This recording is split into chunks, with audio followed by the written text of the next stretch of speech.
அசுர வேகத்துல வளர்ந்து அதிக லாபத்தை கொடுக்கக்கூடிய ஆப்பிரிக்கன் காயா மரம்.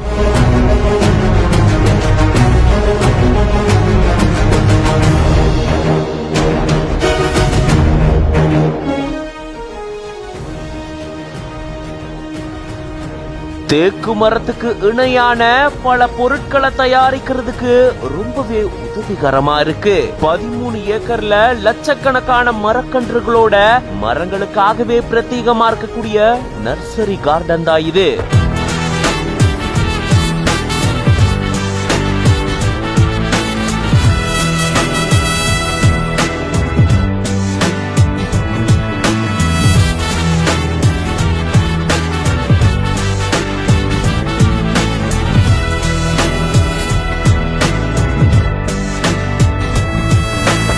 தஞ்சாவூர் மாவட்டம் கந்தர்வக்கோட்டை பகுதியில செல்வ கணேஷ் அப்படின்றவரு நர்சரி கார்டனை நடத்திட்டு வராரு. சுமார் 13 ஏக்கர் பரப்பளவுல இந்த நர்சரி கார்டன் ஆனது இருக்கு. ஆனா இங்க பாத்தீங்கன்னா வழக்கமான நர்சரி கார்டன் மாதிரி இல்லாம மரங்களுக்காகவே பிரத்யேகமா இந்த நர்சரி கார்டனை நடத்திட்டு வராரு.